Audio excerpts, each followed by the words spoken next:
স্থানীয় সময় শুক্রবার গভীর রাতে সিরিয়ার পশ্চিমাঞ্চলে বিমান হামলা চালায় ইসরায়েল। এতে উপকূলীয় শহর লাতাকিয়ায় বেশ কয়েকজন হতাহতের খবর পাওয়া গেছে। এ বিষয়ে বার্তা সংস্থা সানা জানায়, লাতাকিয়া ও তার্তুস প্রদেশের গ্রামীণ অঞ্চলের ৩টি স্থানে হামলা চালিয়েছে ইসরায়েলি সেনাবাহিনী। এক প্রতিবেদনে এ তথ্য প্রকাশ করেছে কাতার ভিত্তিক সংবাদ মাধ্যম আল জাজিরা।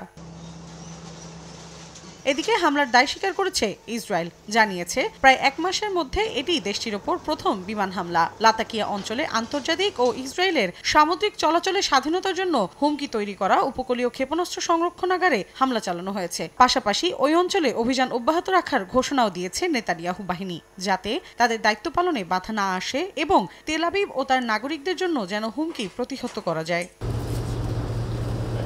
এই হামলার একদিন আগেই সিরিয়ার নতুন প্রশাসনের সঙ্গে সম্পর্ক পুনঃস্থাপনের লক্ষ্যে দামেস্ক সফর করেন যুক্তরাষ্ট্রের বিশেষ দূত থমাস ব্যারাক। ইসরায়েল সিরিয়া দ্বন্দ্ব সমাধানযোগ্য এবং এর শুরু সংলাপ দিয়ে হওয়া উচিত বলে উল্লেখ করেন তিনি। বিশ্লেষকরা বলছেন, সিরিয়ার ভূখণ্ডে ইসরায়েলি হামলা আঞ্চলিক উত্তেজনার ইঙ্গিত দিচ্ছে। এই অঞ্চলে শান্তি প্রতিষ্ঠার পথ এখনও বেশ দীর্ঘ ও জটিল।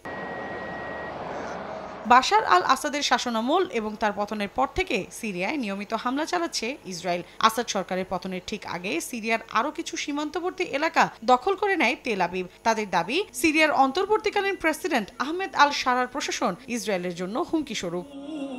মৌসুমী সাথী, সময় সংবাদ।